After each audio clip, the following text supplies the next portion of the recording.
Miami man pleads guilty to Grindr attacks and theft.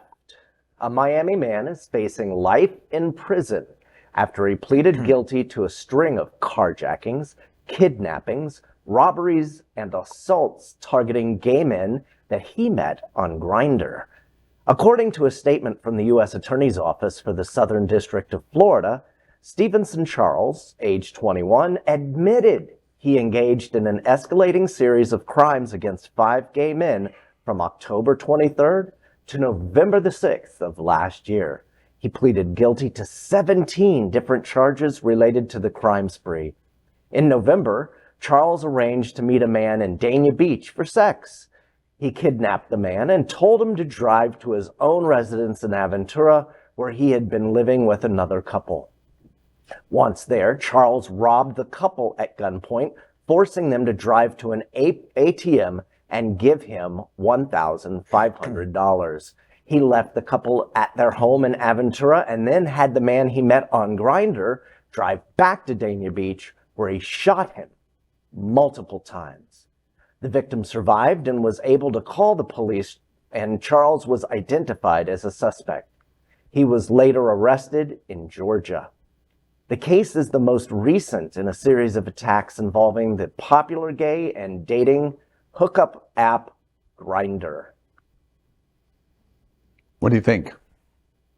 Yeah, I mean, it's intense. I mean, people need to realize that, you know, the apps that are often used for sort of fun and lighthearted stuff can be weaponized against you.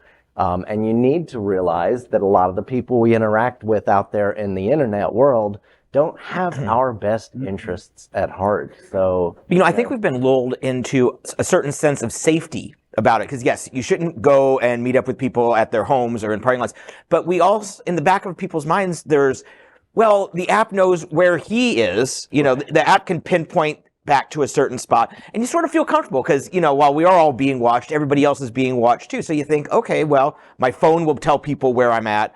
And they will also be able to say, connect us back to this other person. So I think people have started to feel safe, right, which they shouldn't. It's still a very dangerous world out there. I mean, it's still a dangerous choice to meet someone at a club, which is so for people over 40 years right, old. But for people to meet at a club and take someone home, because it can still be dangerous. You don't know what they've got in their home, a taser under their mattress, whatever they've got going. Yeah. So this is a reminder to be safe. So what's the alternative? What is the person? We won't even say the gay guy, just the person. What are they to do in terms of dating and hooking up? Well, it's about behaving responsibly on social media. In other words, use your brain before all the blood rushes to your nether regions. I mean, really and truly think for a second. I mean, seriously, just be cautious. This story is interesting to me because if I was you, I'm not in Grindr. I know it's but you're on OnlyFans. It's scruff. Well, there might be some truth to that. But the issue is, as I watch this story and I follow this somewhat closely, what would I do if I'm meeting people in Grindr? What kind of challenges or what kinds of things to think properly would I do? And I'm talking to somebody in Grindr and they're interesting to me and a conversation begins. What do I do to prevent this kind of situation? I don't really know what I would do. Well, I have friends that are on Grindr. Of course, I would never be on that site. But I know that they make sure that they make certain provisions. So they make sure that they video chat the person. They make sure that they have the person's telephone number. And those are two things. Do they let their friends know where they're going also? No, they don't do that. No, they don't want to share the goodies. But when I think about Grindr, I had a friend that used to use Grindr all the time, and I remember she had met someone, and she didn't want to report it, but she got raped by someone on Grindr, and was a real estate agent here in Wilson Manors, and didn't want to report it to the police, and ended up killing herself behind it.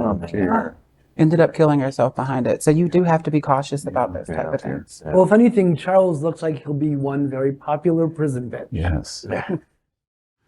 LGBTQ plus news is vital for our community and for the broader world as a whole. We have enough enemies at Fox News. Tucker, Sean, and Lara are loud. We need passionate allies. Happening Out Television Network, Queer News Tonight, and It's Happening Out are literally out of the closet and into the headlines. Our community needs your support. Like this broadcast and subscribe now to ensure the growth of the entire LGBTQ plus community.